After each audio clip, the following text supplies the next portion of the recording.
ගරු නියෝජ්‍ය කතානායකතුමනි පහුගිය කාලේ අපනයන කුෂිකර්ම දෙපාර්තමේන්තුව යටතේ තිබුණු කුරුඳු විෂය සඳහා වෙනම කුරුඳු දෙපාර්තමේන්තුවක් බවට පත් කරා පහුගිය ආණ්ඩුව කාලේ. හැබැයි අද ඒ තුලින් ගාල්ල කියන්නේ කුරුඳු වගාව ප්‍රචලිතම දිස්ත්‍රික්කය හොඳම කුරුඳු තියෙන දකුණේ ගාල්ලේ අද කුරුඳු වගාවේ යෙදෙන පුද්ගලයන් අද දැඩි අපහසුවට පත් වෙලා තිබෙනවා නියෝජ්‍ය කතානායකතුමනි. මොකද අද වෙනම දෙපාර්තමේන්තුවක් බවට කුරුඳු සංවර්ධන දෙපාර්තමේන්තුවක් බවට පත් කිරීම තුලින් අද ඒ දෙපාර්තමේන්තුවේ ප්‍රාදේශීය සැලැස්මක් නැති බවට පත් වෙමින් තිබෙනවා.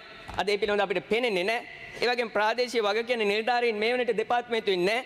විශාල නිලධාරීන් ප්‍රමාණයක් අඩුවීම තුලින් මේ කටයුතු කරන්න අද අපහසුතාවට පත් වෙලා තිබෙනවා. ඒ වගේම ඉහළ සිට පහළට සංවිධාන දූරාවලියක් මේ දෙපාර්තමේන්තුව තුළ අද ක්‍රියාත්මක වෙන්නේ නැහැ. ඒ වගේම මේ නිසා ගමේ හැදෙන කුරුඳු ටිකට වග කියන රාජ්‍ය යන්ත්‍රණය අද නිලධාරීන් තුළ ක්‍රියාත්මක වෙන්නේ නැහැ නියෝජ්‍ය කතානායකතුමනි. නිසා අද ලෝකයේ හොඳම කුරුඳු තිබෙන ගාල්ලේ කුරුඳු වගාවට යන එනමන් නැති වෙමින් තිබෙනවා නියෝජ්‍ය කතානායකතුමනි. නිසා කුරුඳු සංවර්ධන දෙපාර්තමේන්තුව බවට පත් කිරීම තුලින් ඒ දෙපාර්තමේන්තුවේ තිබෙන අඩුපාඩුකම් හඳුනාගෙන ඒ දෙපාර්තමේන්තුව ශක්තිමත් කරන්නත් කටයුතු කරන්න කියන කාණය ඉතාමත් ගෞරවයෙන් මේ සභාව හමුවේ තබමින්